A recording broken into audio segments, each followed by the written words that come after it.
दोस्तों इस वीडियो में हम बात करेंगे कि स्मॉल कैप फंड में इन्वेस्ट करना क्यों जरूरी है। आखिर स्मॉल कैप फंड में सबसे ज्यादा रिटर्न क्यों मिलता है। सिर्फ स्मॉल कैप में इन्वेस्ट किया तो कितना रिस्क है। पोर्टफोलियो में टोटल कितने फंड्स होने चाहिए और उनमें से कितने स्मॉल कैप होने चाहिए। पिछले 10 सालों में स्मॉल कैप फंड ने पैसे को कितना गुना किया है, जानेंगे स्मॉल कैप फंड का पूरा सच। नमस्कार दोस्तों, मेरा नाम है अभिमन्यु और स्वागत है आप सभी का मिशन वंसियार में। दोस्तों मैं एमपी द्वारा रजिस्टर्ड एक म्यूचुअल फंड डिस्ट्रीब्यूटर हूं। इसके साथ साथ पिछले कुछ सालों से म्यूचुअल फंड में इन्वेस्ट करता हूं। अब तक का 15 लाख के आसपास का पोर्टफोलियो है, जिसे चल से चल 1 करोड़ बनाना है। आपके भी लाइफ में कुछ इस तरह का मिशन है, सपना है, तो इस वीडियो को लाइक करके चैनल को सब्सक्राइब करके इस मिशन वंसियार की जर्नी से जुड़ जाइए। आइए साथ में आगे बढ़ते हैं। तो चलिए सबसे पहले बात करते हैं कि स्मॉल कैप फंड में इन्वेस्ट करना क्यों जरूरी है। शेयर बाजार में लिस्टेड 5000 से ज्यादा कंपनियों में से ऊपर की 100 लार्ज कैप, उसके बाद की 150 मिड कैप और उसके बाद की बची सारी कंपनियां स्मॉल कैप कैटेगरी में आती हैं।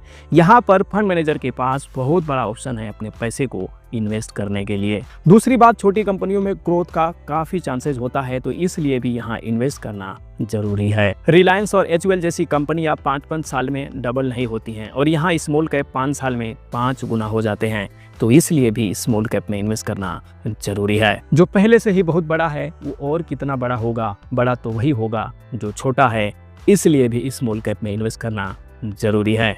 नंबर 2, स्मॉल कैप फंड में सबसे ज्यादा रिटर्न क्यों मिलता है। आप पिछले 10 सालों के इतिहास उठा के देखेंगे तो हर कैटेगरी में सबसे ज्यादा रिटर्न स्मॉल कैप फंड ने दिया है। तो चलिए एक बार मैं आपको स्क्रीन पर लेके चलता हूं और फटाफट देखते हैं कि पिछले 10 सालों में कौन से स्मॉल कैप फंड ने कितना रिटर्न दिया है और अपने पैसे को पिछले 10 सालों में कितना गुना किया है। तो दोस्तों अभी हम आ चुके हैं अपने स्क्रीन पर और मैं यहाँ पे दिखा रहा हूँ स्मॉल कैप फंड में अगर 10 साल पहले किसी ने 1 लाख रुपए इन्वेस्ट किया होता तो आज उसकी वैल्यू कितना होता, वो कितने गुना हो चुका होता और अभी तक कितने % का रिटर्न मिल रहा होता। तो आप देख सकते हैं यहाँ पर हमने 1 लाख रुपए सेलेक्ट किया है, डाल दिया है और यहाँ पे स्मॉल कैप कैटेगरी सेलेक्ट किया है और टाइम होरिजन आप देख सकते हैं पूरा 10 साल है। चलिए मैं आपको दिखाता हूँ इस कैटेगरी के सारे फंड और आपसे भी रिक्वेस्ट है कि कमेंट बॉक्स में आप ये जरूर बताना कि ये जो मैं फंड्स दिखा रहा हूँ इनमें से कौन कौन सा है आपके पास, या यूँ कहें कि आपके पोर्टफोलियो में टोटल कितने फंड्स हैं और उनमें से कितने स्मॉल कैप फंड है, आप एक बार जरूर बताना। सबसे नंबर 1 पे आप देख सकते हैं Nippon India small cap fund है। इसने पिछले 10 सालों में अपने पैसे को लगभग 6 गुने से ज़्यादा किया है। आप देख सकते हैं 1 लाख की वैल्यू आज 6,50,000 के आसपास है। टाइम होरिजन आप देख सकते हैं 2015 से लेके 2025 अप्रैल तक का ये डाटा मैं आपको दिखा रहा हूं। तो निप्पॉन इंडिया स्मॉल कैप ने पिछले 10 सालों में अपने पैसे को लगभग 6 गुना से ज़्यादा किया है 20-21% XIR रिटर्न के साथ। अगले फंड्स की बात करें तो आप देख सकते हैं ये क्वांट स्मॉल कैप फंड है। इसने भी बड़ा ज़बरदस्त रिटर्न दिया है। आप देख सकते हैं इसने भी पिछले 10 सालों में अपने पैसे को लगभग 5 गुने से ज़्यादा किया है, लगभग 5.5 गुना। आप देख सकते हैं 1 लाख की वैल्यू आज 5,60,000 रुपये से ज़्यादा है। रिटर्न 18-19% के आसपास का है। अगले स्मॉल कैप की बात करें तो ये है SBI स्मॉल कैप फंड। इस फंड ने भी लगभग अपने पैसे को 5 गुना किया है। 10 साल में 5 गुना पैसा होना दोस्तों बहुत बड़ी बात है। 18% रिटर्न भी बहुत बड़ी बात है। HSBC आप देख सकते हैं इसने भी बढ़िया रिटर्न दिया है। इसने भी अपने पैसे को 5 गुना से ज़्यादा किया है 18% रिटर्न के साथ। एक्सिस स्मॉल कैप ने भी अपने पैसे को 5 गुना किया है।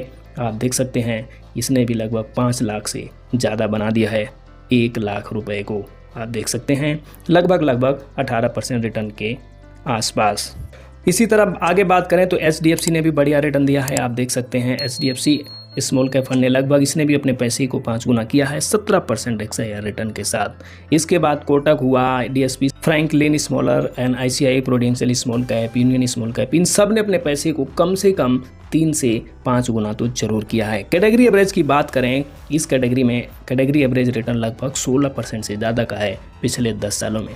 और दोस्तों ये स्थिति जब है जब पिछले 6-7 महीनों से लगातार बाजार में गिरावट हो रहा था। यही आप 6-7 महीने पहले देखते तो 20-22% से ज़्यादा था। तो इसीलिए मैं कहता हूँ कि आपको 17, 18 या 20% का रिटर्न चाहिए तो आपको स्मॉल कैप फंड में तो इन्वेस्ट करना ही होगा।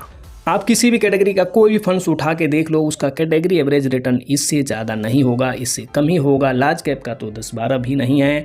फ्लेक्सी कैप और मिड कैप वगैरह का आप देखेंगे तो 14-15% मिल जाएगा, लेकिन 16-17% रिटर्न सिर्फ स्मॉल कैप फंड में ही आपको देखने को मिलेगा। तो अगर आप थोड़ा सा ज़्यादा रिस्क लेकर स्मॉल कैप फंड में इन्वेस्ट करते हैं तो मेरा यकीन मानिए आप सबसे ज़्यादा रिटर्न यहाँ से बनाएंगे। इन फंड्स में से आपके पास कौन कौन सा है, कमेंट बॉक्स में आप जरूर बताना। एक बात और, यहाँ पर मैंने आपको वही फंड्स दिखाए हैं जो 10 साल पुराने हैं, जो 5 साल पुराने हैं, 3 साल पुराने हैं। जो अभी फंड्स आए हैं वो फंड्स मैंने यहाँ पे नहीं दिखाए हैं, क्योंकि ये 10 साल पुराने फंड्स ही यहाँ पे दिख रहे हैं। अगर आपके पास टाटा स्मॉल कैप है, अगर आपके पास बंधन है, अगर आपके पास मोतीलाल ओसवाल है, तो ये फंड्स भी सारे अच्छे हैं। ये आने वाले समय में जब इनका भी समय 10 साल होगा तो इस लिस्ट में आ जाएंगे। अभी मैं अगर यहाँ 10 साल की जगह 5 साल सेलेक्ट करूँ, 2 साल सेलेक्ट करूँ, तो वो फंड्स भी आएंगे और वो फंड्स भी अच्छे हैं। उनका आने वाले समय में भी इसी तरह का उनसे भी रिटर्न की उम्मीद की जा सकती है। चलिए बात करते हैं कि पोर्टफोलियो में कितने फंड्स होने चाहिए और उनमें से कितने स्मॉल कैप होने चाहिए।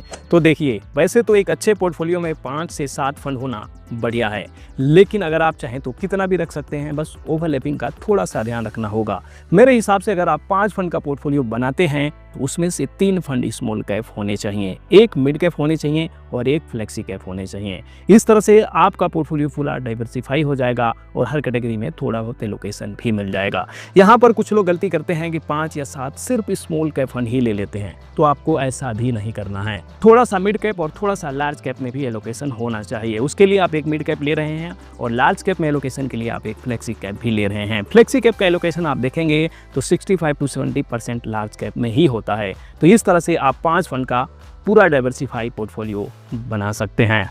नंबर 4 और सबसे जरूरी, स्मॉल कैप फंड में कितना रिस्क है। देखिए, अभी तक इस वीडियो में मैंने आपको स्मॉल कैप की बहुत ही तारीफ कर दी है और सारी अच्छी अच्छी बातें बताई है, लेकिन इसका मतलब ये नहीं है कि इसका कोई नेगेटिव पॉइंट नहीं है। बिल्कुल है और इस पर बात करना भी जरूरी है। नेगेटिव पॉइंट ये है कि ये बहुत ज़्यादा वोलेटाइल रहते हैं। जब भी बाजार में क्रैश आता है, गिरावट आता है, तो सबसे ज़्यादा यही गिरते हैं। अगर आपको इनके वोलेटिलिटी से डर नहीं लगता है तो बिंदास होकर इन्वेस्ट कीजिए। अगर आपने 1 लाख रुपए इन्वेस्ट किया, वो 70,000 रह गया या 60,000 हो गया, इससे आपको कोई फर्क नहीं पड़ता, तो बिंदास होके इन्वेस्ट कीजिए।